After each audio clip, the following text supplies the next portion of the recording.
আজকে পৃথিবীতে কোনো মতবাদ, কোনো ধর্মীয় মতবাদ, সব দেশ ধর্ম ধর্ম করে এক একটা নিজস্ব গণ্ডিতে আবদ্ধ হয়েছে।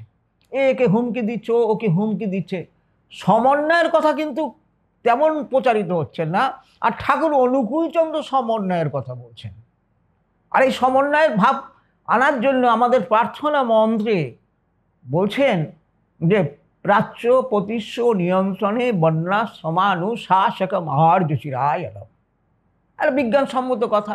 এখন আমরা যদি তাকে রক্ষা করে গুরুত্ব দিয়ে গবেষণা করি তাহলে সমস্যার সমাধান বেরোবে। কিন্তু তা না করে অনুকূল ঠাকুর এই বলেছে বলে আমরা যদি খিল্লি করতে থাকি তাহলে সমস্যার সমাধান আমারও কিন্তু জ্ঞান হবে না।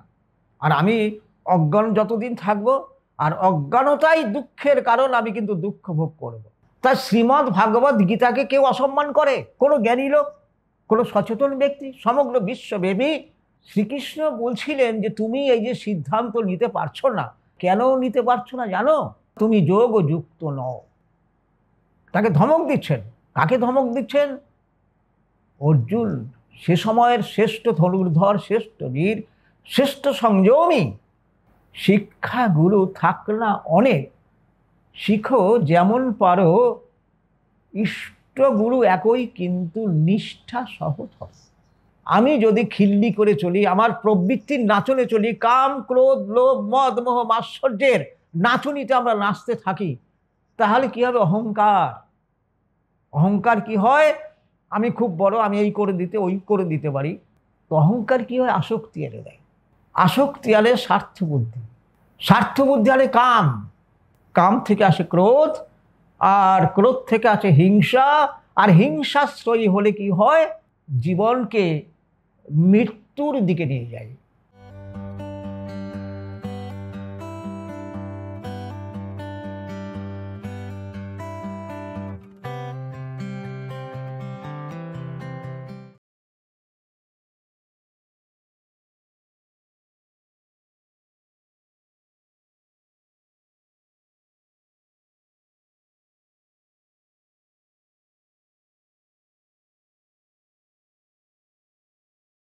ঠাকুর অনুকূলচন্দ্রের আদর্শকে আমি মানি, আমি দীক্ষিত হয়েছি, আমি তার একজন দীক্ষিত বলে, শিষ্য বলে আমার চলনা যদি খারাপ হয়, তাকে দেখে আমি তো তাকে মূল্যায়ন করতে পারি না।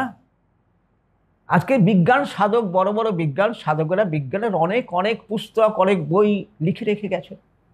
সে বিজ্ঞানীরা লিখে রেখে তারা কিন্তু নেই, কিন্তু তারা বেঁচে আছে তার বিজ্ঞানের মধ্যে, তার গবেষণার মধ্যে, তার পুস্তকের মধ্যে।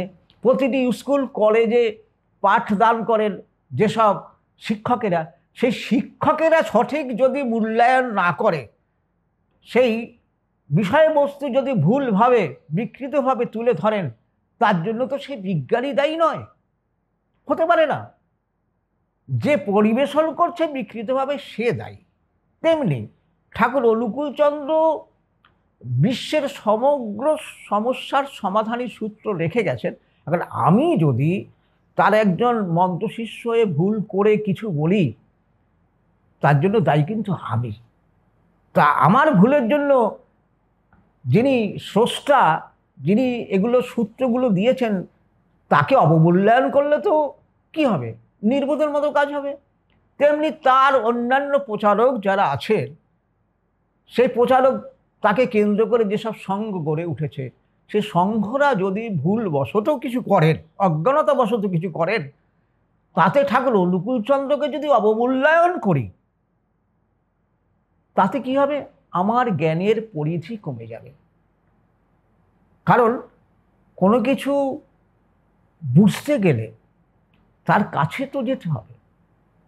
এমন অনেক কিছু আছে জ্ঞান, সে জ্ঞান আমরা জানি না, কিন্তু আমরা জ্যোতিষ কি, কোথায় গ্রহ নক্ষত্র কি আছে, আমাদের সমস্ত গ্রহ নক্ষত্র মণ্ডল কিভাবে সাজানো আছে, তার সাথে যে জ্যোতিষ যে গ্রহের কথা বলে, আপনার চন্দ্র ডাউন আছে, আপনার সূর্য এই আছে এই আছে এই আছে, তার সাথে কি মেলে? মেলে না। কিন্তু তার ভিতরে কি সত্য আছে সেটাকে তো আমাদের বুঝতে হবে। সত্য না বুঝে আমি জ্যোতিষীর যদি ভুল হয় সেটা ধরার মতো উপযুক্ততা তো আমাকে থাকতে হবে। তখন তাকে বুঝিয়ে দিতে হবে। আর সেটা যদি না বোঝাতে পারি সেটাও আমার অজ্ঞতা। তাই সকলের কাছে অনুরোধ, জীবন কিন্তু একটা, আমাদের মনীষীরা বলে থাকে এই মানব জন্ম বিবর্তনবাদের চরম। অনেকগুলো জন্ম থেকে সেই উপরে একেবারে চরম বিবর্তনে মানুষ শ্রেষ্ঠ জন্ম বলা হয়েছে। আর সেই জন্মটাকে সার্থক করার জন্য গুরু লাগে। আর গুরু যদি না ধরা হয়, অজ্ঞানতা থেকে জ্ঞানের আলোকে পৌঁছতে কেউ পারে না। মানুষ হিসাবে আমরা কিন্তু খুবই অক্ষম, অসহায়। ছোটবেলা থেকে, জন্ম থেকে শুরু করে আমরা সকলের উপরে নির্ভরশীল, পরের উপর নির্ভরশীল। জন্ম থেকে মৃত্যু পর্যন্ত আমি স্বনির্ভর নেই, যতই স্বনির্ভরতার কথা বলি, কিন্তু একটা পশু পাখি গাছপালা যারা আছে তারা কিন্তু প্রকৃতির নির্ভর। একটা টিকটিকি জন্মাবার পরে, ডিম থেকে ফুটে বেরোবার পরে তাকে বাঁচার জন্য আত্মরক্ষার কৌশল অবলম্বন করতে হয়। না হলে ওই যদি দেখে তার বাবা আর মা যার থেকে সৃষ্টি হচ্ছে তারাই কিন্তু তাকে মেরে ফেলবে, তার জন্য তাকে আত্মরক্ষার কৌশল অবলম্বন করতে হয়। আর সেটা কিভাবে করে?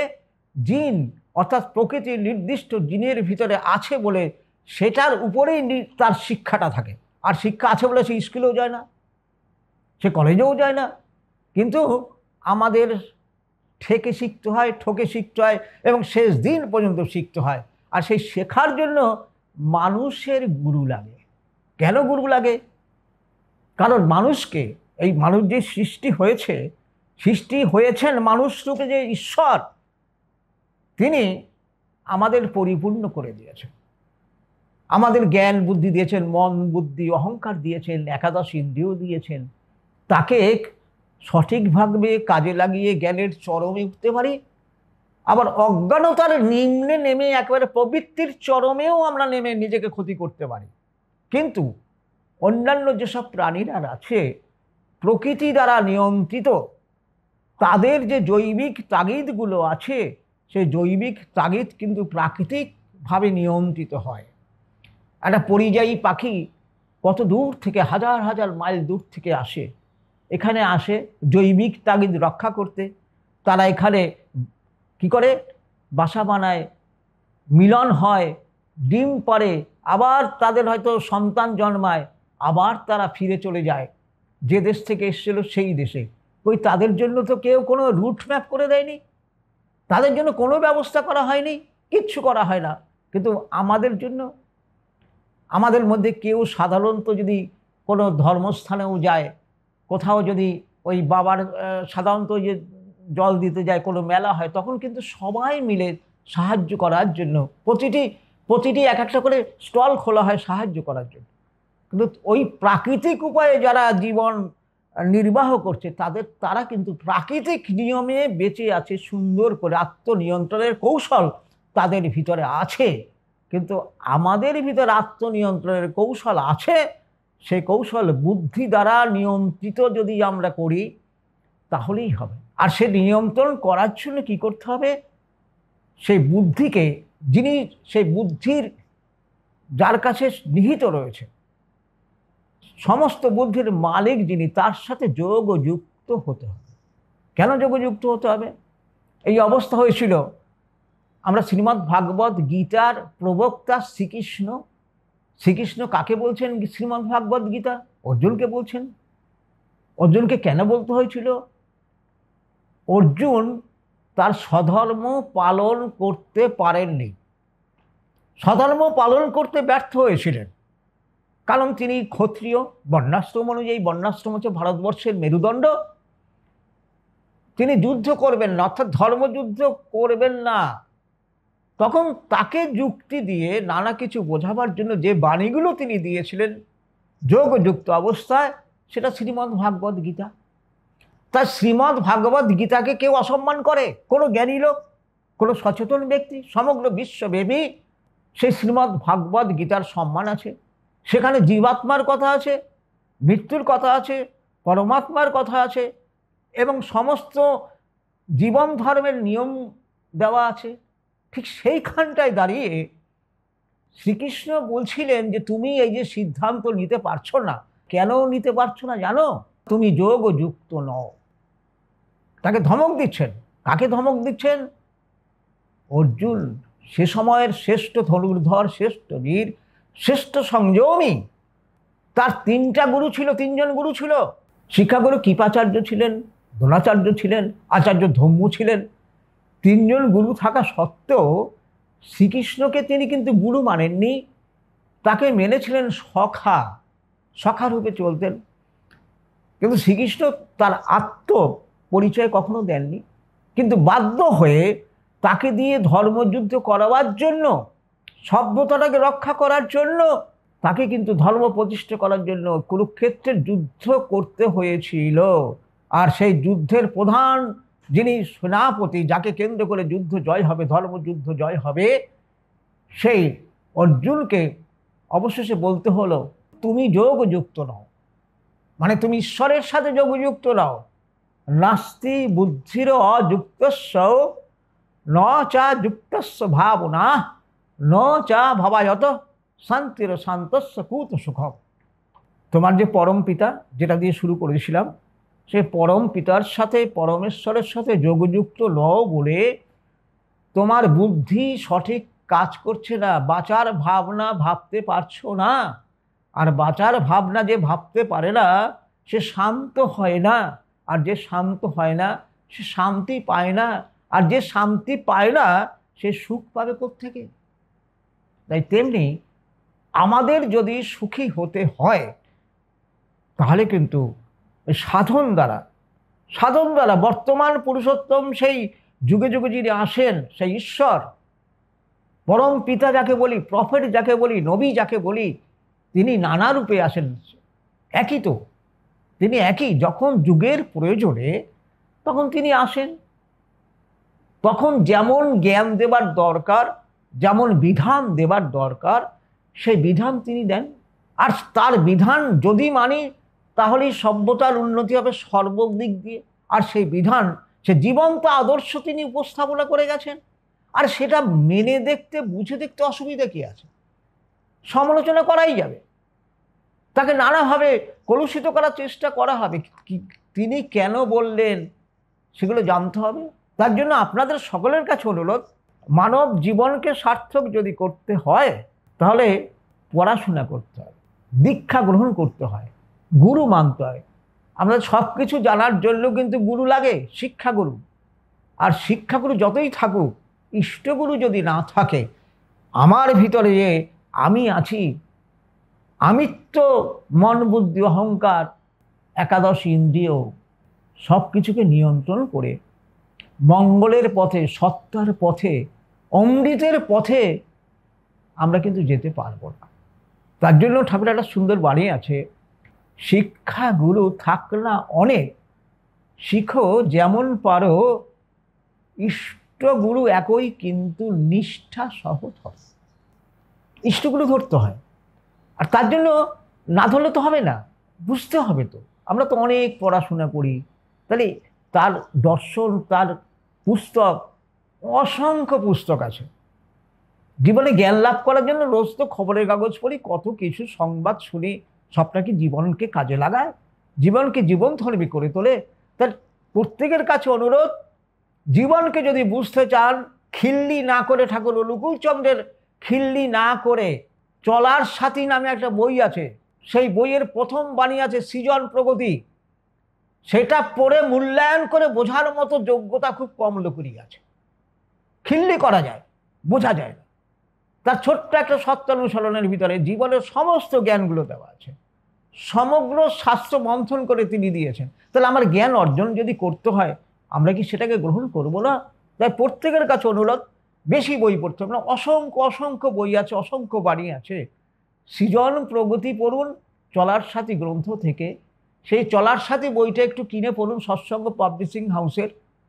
অনেক জায়গায় যারা ঠাকুর অনুকূলচন্দ্রের শিষ্য রয়েছেন তাদের কাছে একটু জিজ্ঞাসা করবেন, তারা এনে দেবে। একটু পড়ুন, একটু বুঝুন, বুঝে মূল্যায়ন করুন। নিজের পিতামাতার দেওয়া যে দেহটা, আমরা তো এসছি, ঈশ্বরের আশীর্বাদ আমাদের দেহ, তাকে অবমাননা না করে তাকে যদি ধন্য করতে হয়, অমৃত লাভ করতে হয়, তাহলে কিন্তু ওই সদগুলো গ্রহণ করতেই হবে, তার দীক্ষা নিতে হবে। আর দীক্ষা নিলে কি হয়? দীক্ষা আনে আত্মনিয়ন্ত্রণ। আত্মনিয়ন্ত্রণ থেকে কিন্তু সেই তার প্রতি অনুরাগ হলে আত্মনিয়ন্ত্রণ। আর আত্মনিয়ন্ত্রণ যখন হয় তখন মানুষকে ভালোবাসতে ইচ্ছে করে, জ্ঞান হয়, সর্বভূতে আত্মবোধ হয়, সবাইকে নিজের মতো ভালোবাসতে ইচ্ছে করে। আর তার থেকে আসে অহিংসা, তখনই আসে প্রেম। আর এটা যদি না হয়, এর বিপরীতে কি? আমি যদি খিল্লি করে চলি, আমার প্রবৃত্তির নাচনে চলি, কাম ক্রোধ লোভ মদ মোহ মাৎসর্যের নাচনিতে আমরা নাচতে থাকি, তাহলে কি হবে? অহংকার। অহংকার কি হয়? আমি খুব বড়, আমি এই করে দিতে ওই করে দিতে পারি। তো অহংকার কি হয়? আসক্তি এনে দেয়। আসক্তি আলে স্বার্থ বুদ্ধি, স্বার্থ বুদ্ধি আলে কাম, কাম থেকে আসে ক্রোধ, আর ক্রোধ থেকে আসে হিংসা, আর হিংসাশ্রয়ী হলে কি হয়? জীবনকে মৃত্যুর দিকে নিয়ে যায়। আর ঠাকুর অনুকূল চন্দ্রের আদর্শের মূল কথা, সকলের জন্য, সভ্যতার জন্য মরো না, এমন কোনো পথে চলো না, প্রবৃত্তি পরবশ হয়ে নিজের মৃত্যুকে আবাহন করো না, প্রবৃত্তির পরবশ হয়ে কাউকে মেরো না, মরার পথে এগিয়ে দিও না। পারো তো মৃত্যুকে অবলুপ্ত করো, জীবনকে সমৃদ্ধ করো। সারা জীবনের যে তৃষ্ণার একান্ত নির্বাণ, মহাচেতন সমুত্থানের পথে পরম পিতার সাথে আবার মিলে যাও।